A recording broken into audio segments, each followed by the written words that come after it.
Dan Dickau, Scorebook Live, Washington, wrapping up the KingCo 4A Media Day with Issaquah's second-year head coach, Brad Valentine. Brad, no stranger to basketball in the area. He's been a head coach at Kent Lake as well as assistant in a number of other spots, so he knows the game and the area very well. Brad, second year at Issaquah, looking to build upon a very productive and solid year number one where you guys lost in a regional final to Glacier Peak. When you look back at last season and look forward to this year, what are the biggest things that you took as things that needed to be improved upon? Yeah, great question. Thanks for having me. First of all, last year, you look at us, 11 and 14, I think people kind of were like, oh man, how did these guys make a regional round a little bit? We were kind of a team, I think, that surprised some people to make it that far. Things that we need to get better on, the first things first is defending the basketball, stopping the ball, being able to contain the ball, something that we are really going to try to pride ourselves on. I think we gave up around 72 points a game last year, which is a daunting number in high school basketball. So we're going to really try to pride ourselves on our defense. And then offensively, we really want to free flow and allow our guys to be able to make plays. So we're going to kind of open up our offense a little bit more that way and not have so many complex reads for our guys to do. So again, defensively first, we want to get out and run and build from our defense, and then offensively just spacing everyone out and trying to really space and pace and pick up the pace of play that way. Defensively, as do most teams in the KingCo, you're mostly man-to-man. You mentioned some pack line principles. Mm-hmm. You've got the benefit of having two big guys to kind of anchor your interior defense. Danny Howe and Charlie Dickau are guys that you look to kind of be an interior presence. Yeah, for sure. It's always nice as a guard knowing you have 6'8", 6'5" behind you. So that's something that we're going to try to use to our advantage as a man team. And again, trying to funnel them to those big guys.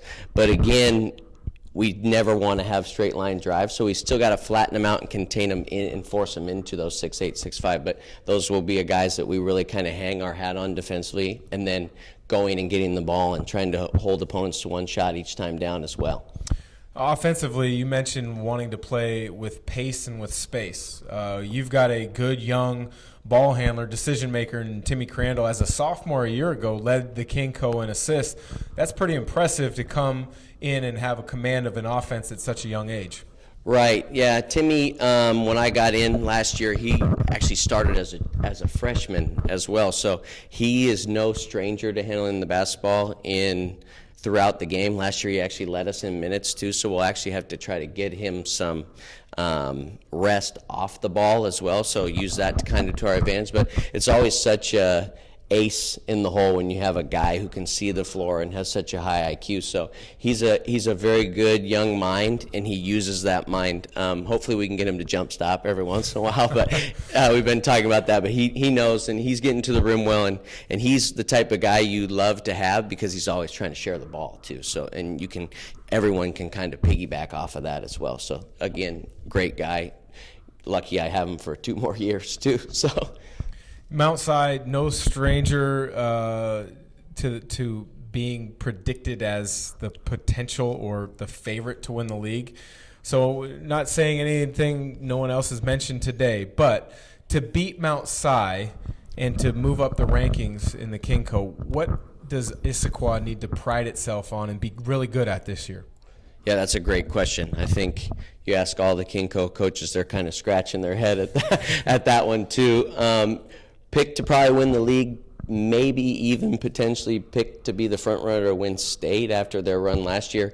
They do such a good job on both sides of the ball that you can talk about both offensively and defensively. They do an amazing job of switching everything. They're a team that you just beat yourself up when you're watching the film. So that's something that we're really going to have to figure out going into those games, is how we're going to beat the continuous switching, and then how we're going to be able to beat when they front. They do a really good job. Their guards are some of the best fronting guards that I've seen, so that's definitely something that we'll try to attack there. And then last year, all 3 times when we played them, it was a struggle to score, and then how are we going to stop Mullins, Patterson, and Crew, which we saw in the state tournament Bennett O'Connor is no shy to the moment, as he was their leading scorer mostly in those games. So how are we going to stop them? How are we going to contain them? They run 40 or so sets, I would say, not to toot Jason's horn. He does a heck of a job over there. So figuring out their main actions, trying to defend those, and then once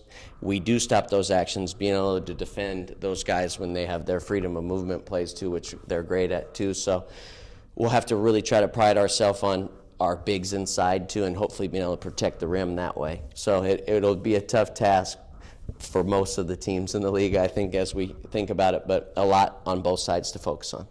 Well, it'll be a tough task, but it sounds like Brad Valentine in Issaquah is up to the challenge. Looking forward to the start of high school basketball season. For Scorebook Live Washington, I'm Dan Dickau.